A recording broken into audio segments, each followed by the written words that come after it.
YCP ఎమ్మెల్యేలు 7 మంది ఒకేసారి అత్యంత నీచమైన నికృష్టమైన చండాలమైనటువంటి పని చేసేశారు. జగన్మోహన్ రెడ్డితో పాటు నియోజకవర్గ ప్రజలు కూడా తల దించుకునే విధంగా అత్యంత చండాలపు ప్రవర్తనతో వీళ్ళు శాసనసభ గౌరవాన్ని తగ్గించే విధంగా ప్రవర్తించారు.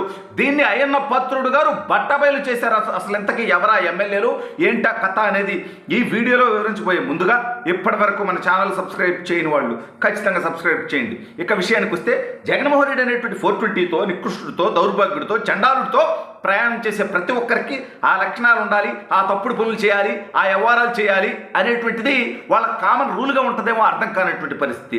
అయితే ఈసారి అత్యంత దిగజారిపోయినటువంటి 7 మంది వైసీపీ ఎమ్మెల్యేలు, సరే జగన్మోహన్ రెడ్డి ఏమన్నా దిగజారలేదా అని మీ బోటోళ్ళు అడతారు.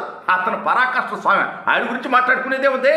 అసలు ఈ రాష్ట్రానికి దరిద్రానికి ఈ చండాలానికి మొత్తానికి కారణమే జగన్మోహన్ రెడ్డి కదా. అసలు సరే మొన్న అసెంబ్లీకి పోనంటూనే డిస్క్వాలిఫై అవుతాడనేటువంటి భయంతో, మొన్న ఎమ్మెల్యే పదవి కూడా ఊడుతుందనేటువంటి భయంతో ఎట్టో కొట్ట వచ్చి ఆడ సంతకం పెట్టి అసెంబ్లీకి పోయి 11 నిమిషాల్లో బయటికి పారిపోయినటువంటి విషయం మనకు తెలుసు కదా. అయితే ఇక్కడే ఒక ట్విస్ట్ ఉంది. ఇక్కడే జగన్మోహన్ రెడ్డిని తన సొంత పార్టీ ఎమ్మెల్యేలు కూడా నమ్మలేదు. ఏంటయ్యా అదంటే, ఆ రోజు గవర్నర్ ప్రసంగం సందర్భంగా వచ్చినటువంటిది అటెండెన్స్ కిందకి లెక్క రాదు.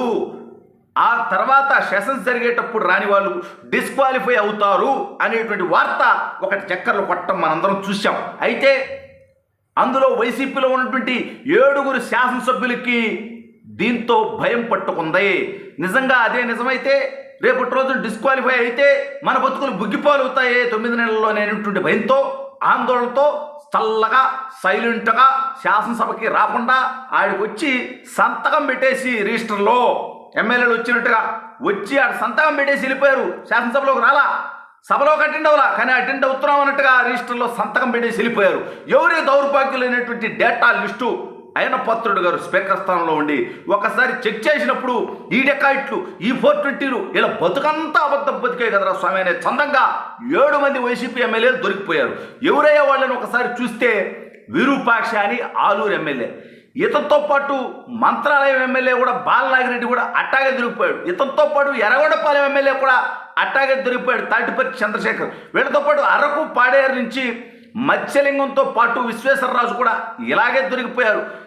అమర్నాథ్ రెడ్డి అనేటువంటి ఎమ్మెల్యే కూడా అలాగే దొరికిపోయాడు, రాజంపేటకు సంబంధించినటువంటి ఆకిపట్టి అమర్నాథ్ రెడ్డి. ఇతనితో పాటు బద్దేలు జగన్మోహన్ రెడ్డి జిల్లాలో ఎవడు కూడా దాసరి సుధాగారు, ఎవడు కూడా అట్టాగే దొరికిపోయారు.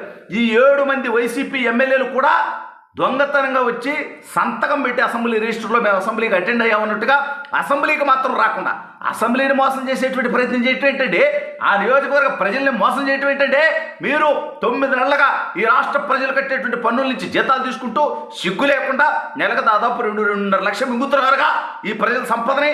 ఏదో ఒక రకంగా జీతాలు, భత్యాలు, పిఏలు, గీఏలు కింద మరి ఇప్పటికి దాదాపు 9 నెలలంటే ఎంత మింగినట్టు మీరంతా కలిసి దాదాపు 30 లక్షలకు పైగా మింగేశారు కదా డబ్బు ప్రజా సంపదను. ఒక్కొక్కడు ఈ రకంగా 11 మంది ఎంత మింగినట్టు దాదాపు 3 కోట్లకు పైగా మింగారు జగన్మోహన్ రెడ్డితో కలిసి. ఇంకా సెక్యూరిటీ అన్నీ కూడా కలుపుకుంటే దాదాపు ₹1,00,000.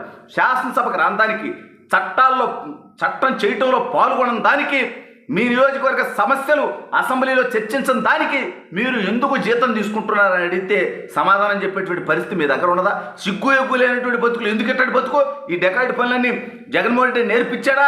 వచ్చి సంతకం పెట్టి అసెంబ్లీకి రాకుండా పోయేది ఏంటండి? ఇదేదో చిన్నపిల్లలాట్లా ఉంది.